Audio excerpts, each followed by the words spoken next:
Assalamualaikum warahmatullahi wabarakatuh. Salam sejahtera bagi kita semua. Om Swastiastu, Namo Buddhaya, salam kebajikan. Yang saya hormati Bapak Ibu Dewan Juri dan yang saya sayangi seluruh masyarakat Indonesia yang menyaksikan tayangan ini. Tiada kata yang pantas saya haturkan selain mengucap syukur atas kehadirat Tuhan yang Maha Esa, Tuhan semesta alam, Allah Subhanahu wa Ta'ala, yang mana sampai pada detik ini saya dan kita semua masih diberikan kesehatan dan kesempatan, kemudahan langkah, kecerdasan secara intelektual, emosional, dan spiritual yang baik, sehingga kita masih bisa menebar kebermanfaatan kepada seluruh makhluk hidup yang ada di muka bumi ini. Salawat berangkaikan salam marilah kita sanjung sajikan ke pangkuan baginda Rasulullah SAW, yang insya Allah syafaatnya akan kita terima di yaumil akhir kelak. Amin ya rabbal alamin. Hadirin yang saya muliakan, pada kesempatan kali ini izinkanlah saya, Ismalia Yusuf Rangkuti, utusan dari Dewan Pengurus Daerah Badan Komunikasi Pemuda Remaja Masjid Indonesia Kota Medan, untuk menyampaikan sebuah pidato sederhana saya yang berjudul Moderasi Beragama Milenial Menuju Kota Medan yang Toleran. Helen Keller, seorang tunarungu dan tunanetra pertama yang meraih gelar sarjana dari Amerika Serikat, mengatakan, "The highest result of education is a tolerance," yang artinya hasil tertinggi dari sebuah pendidikan adalah toleransi. Profesor Dr. Muhammad Quraisy Shihab juga mengatakan bahwa toleransi adalah sikap saling menghargai dan menghormati pendapat orang lain, perilaku orang lain, ajaran orang lain, walaupun tidak sesuai dengan apa yang kita yakini. Toleransi juga berarti mundur selangkah demi menciptakan hubungan yang harmonis dan damai. Mundur bukan berarti kita mengorbankan prinsip dan syariat agama kita. Quran Surah Al-Kafirun ayat 6 berbunyi, "Lakum dinukum waliyadin," untukmu agamamu dan untukku agamaku. Tentu, ketiga penjelasan ini sangat berkaitan dan berkesinambungan dalam menciptakan sebuah teologi kerukunan. Hal ini juga menyadarkan dan menguatkan kita bahwa toleransi merupakan salah satu cara agar perbedaan dapat dipeluk menjadi satu kesatuan yang utuh. Hadirin yang saya muliakan, kita tahu bahwa Indonesia merupakan negara heterogen yang memiliki multikultural. Indonesia memiliki 17.000 pulau baik besar maupun kecil, 1.300 suku bangsa yang tersebar di 34 provinsi dari Sabang hingga Merauke. Bahkan Indonesia menduduki peringkat kedua dengan bahasa terbanyak di dunia setelah Papua Nugini, yakni 715 bahasa. Hal ini dilansir oleh sumber etnolog yang merupakan salah satu sumber peneliti bahasa di dunia pada tahun 2022. Dengan keberagaman yang sangat luar biasa ini, mengapa masih terjadi konflik, perselisihan, bahkan perpecahan di Indonesia?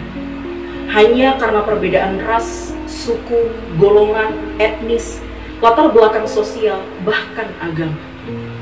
Kita semua tahu bahwa Indonesia sangat memeluk perbedaan ini dalam satu kebinekaan yang utuh, yaitu Bhinneka Tunggal Ika, yang artinya walaupun kita berbeda, walaupun kita beragam, kita tetaplah satu, yaitu bangsa Indonesia.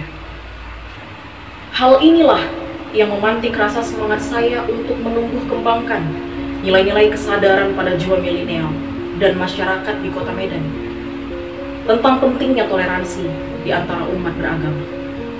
Hadirin yang saya muliakan, saya merupakan putri daerah yang lahir dan dibesarkan di Kota Medan. Medan merupakan ibu kota dari Provinsi Sumatera Utara yang menjadi salah satu provinsi dengan populasi terbanyak di Indonesia setelah DKI Jakarta dan Surabaya. Medan memiliki 2,4 juta jiwa yang dilansir oleh Badan Pusat Statistik Kota Medan pada tahun 2022. Medan juga memiliki keragaman suku, etnis, budaya, ras, bahkan bahasa yang berbeda. Hal inilah yang menyebabkan Medan menjadi salah satu kota heterogen yang ada di Indonesia. Dengan keberagaman yang sedemikian rupa, satu hal muncul di benak saya. Apakah Medan sudah menjadi kota yang toleran? Atau Medan menjadi kota yang intoleran? Sebagai generasi Z dan milenial, kitalah yang akan bertanggung jawab dalam beberapa tahun ke depan untuk menentukan arah yang diambil bangsa ini, menuju bangsa yang lebih maju, menuju bangsa yang lebih modern, menuju bangsa yang lebih damai, sejahtera, bahkan terkemuka di mata dunia. Namun, nilai-nilai apa saja yang harus dimiliki oleh Indonesia agar mimpi tersebut dapat terrealisasi? Pada saat ini, kita berada dalam masa yang sulit, di mana adanya ketidaksepakatan opini masyarakat dalam sebuah toleransi beragama. Saya pribadi meyakini bahwa fungsi utama dari sebuah agama adalah sebagai kompas moral manusia. Tujuan utama dari agama adalah menebarkan, mengajarkan nilai-nilai kebaikan kepada seluruh penganutnya. Lalu, nilai-nilai apa saja yang seharusnya kita tanamkan dalam diri kita agar menjadi milenial yang toleran, agar menjadi masyarakat yang toleran, agar menjadikan Medan kota yang toleran? Ada 3 cara atau 3 langkah utama yang dapat kita ambil.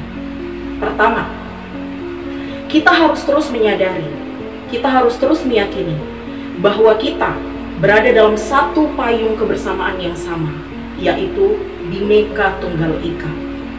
Kedua, kita harus memanfaatkan ilmu pengetahuan yang kita miliki untuk menghantarkan kita pada pola pikir yang lebih religius, pola pikir yang lebih realistis, rasional, pola pikir yang lebih jernih dan logis, sehingga kita tidak mudah dipecah belahkan oleh keadaan, tidak mudah menerima berita-berita kebohongan yang mengandung ujaran-ujaran kebencian.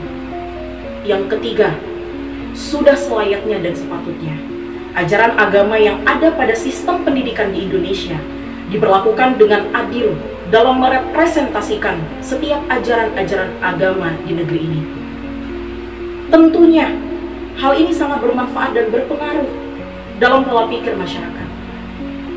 Kita akan mengetahui bahwa toleransi sangat penting di antara umat beragama. Kita akan mengetahui bahwa setiap agama mengajarkan hal-hal yang baik, mengajarkan kita untuk tidak mendekati kejahatan, untuk tidak saling menyakiti.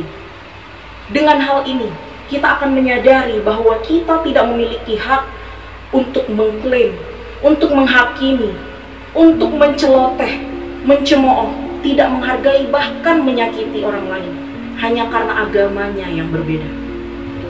Hadirin yang saya hormati, seluruh penjelasan ini menyadarkan kita bahwa kita adalah makhluk sosial yang tidak bisa hidup sendiri, makhluk sosial yang akan membutuhkan pertolongan orang lain.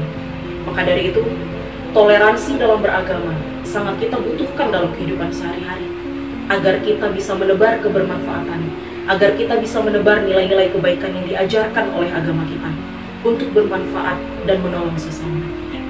Demikianlah pidato ini dapat saya sampaikan. Semoga dapat bermanfaat dan dapat terrealisasi dalam kehidupan kita sehari-hari.